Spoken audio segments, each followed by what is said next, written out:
Michigan fights its energy suppliers. So there's a Canadian energy transportation company named Enbridge, and they are struggling to update its Line 5 pipeline that transport light crude and natural gas liquids through Michigan. And so this pipeline is crossing the Straits of Mackinac, which connects Lake Michigan and Lake Huron. And this is sort of the point where the government or the newly elected governor disagrees with the pipeline company. So this pipeline is over 60 years old, and the company is planning to build a tunnel under the Straits of Mackinac. And this plan was so to improve safety and update the pipeline. And this plan was actually approved by the Michigan legislature and the outgoing Republican governor Rick Snyder in 2018. And it's now in jeopardy because the newly elected Democratic governor Gretchen Whitmer has made it a campaign issue to stop this kind of pipeline thing going through her state.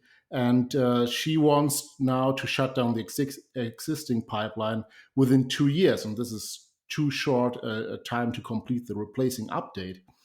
And so this is a 645-mile pipeline that supplies over 50% of Michigan's propane needs.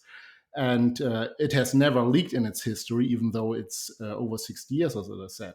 So, and this is now going to the courts because Enbridge said, okay, we can do this. We can supply Michigan with propane, and we can update this. And we were promised that this deal is done. But they said we prefer an agreement outside the courts, of course, because who wants to fight the government, right?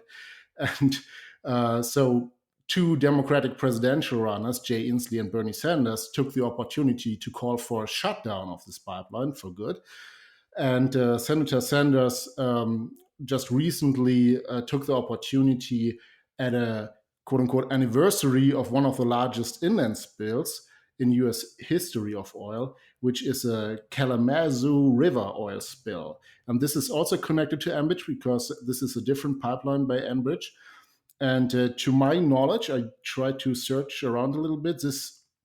Although this was over 1 million-gallon spill into a river, nobody got killed or injured or something.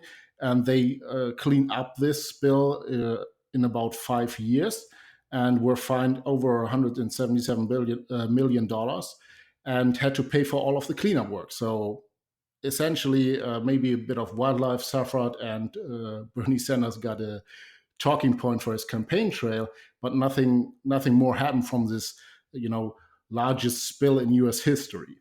And this pipeline seems to be much safer in this pipeline in question. But Bernie Sanders went to Twitter and said, today, with the climate crisis worsening, we must shut down Line 5 pipeline in Michigan and ban all new fossil fuel infrastructure.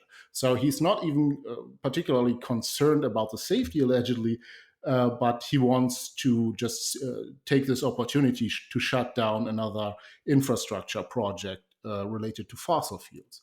And as the Detroit News notes in their article covering this, they say, like Inslee, Sanders did not specify how he would ensure adequate propane supply to the Upper Peninsula and other parts of Michigan if Line 5 is shut down. So again, the Greens have no plan for this. They don't care about how energy is supplied to anyone. They just want to shut down fossil fuels, or at least they want to position themselves as radically anti-fossil fuels. So I find this very horrible. Enbridge got a deal from the previous administration in Michigan and from the legislature, and this is immediately in danger if someone radical gets elected into office and just can shut down your pipelines. And interestingly, the new government in Michigan said, "Oh, we will look into the paperwork of the original easement." In the 1960s or in the 1950s, actually, and we'll find something. So something to that. I'm paraphrasing, of course, but that's the essence of what they said. We'll find something to bring into court to challenge the whole operation of this, and they are apparently okay with just shutting down the propane supply to Michigan. And So I find this is kind of a miracle, given all this, that the voters who brought Whitmer into office are still supplied with the energy they need. It's just short of a miracle that all of these companies that are harassed and abused in this way to make a perfectly safe pipeline even safer at their own expense, um, and they will still deliver all the energy Michigan needs. Did you guys talk last week about the Con Ed blackouts? No. Oh, okay. Well, yeah, we should definitely cover that story at some point. I mean, you're just short version is you're having blackouts in New York City that I think are clearly connected to these anti-fossil fuel policies, both development policies and infrastructure policies. And it's just there's no awareness of this. Just to put this into context, just think about the 1970s. So in the 1970s, there was an Arab oil embargo, particularly in 1973, and it it's not actually true that that caused the whole problem, but that was connected to a problem of having huge supply interruptions of oil-based fuels to people. And the thing people associate it with is gas lines. Like there are these huge lines at the gas station, and people could only go to gas stations on certain days, and just huge amounts of life was shut down, and just one of the worst economic periods in American history.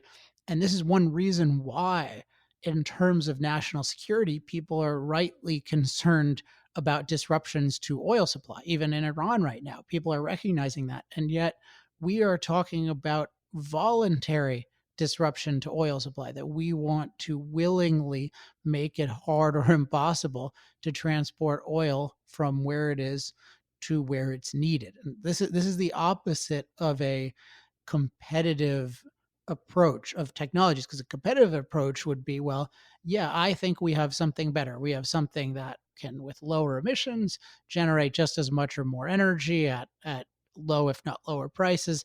And so we're going to build that infrastructure. And then at a certain point, the pipelines won't be necessary.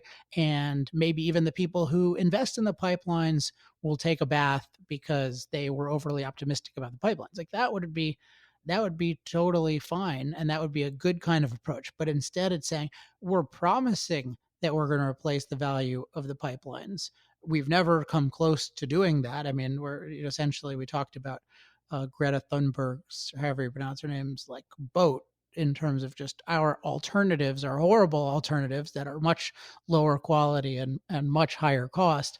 But we're going to get rid of today's leading competitor, and in some sense only competitor, and we're going to destroy that.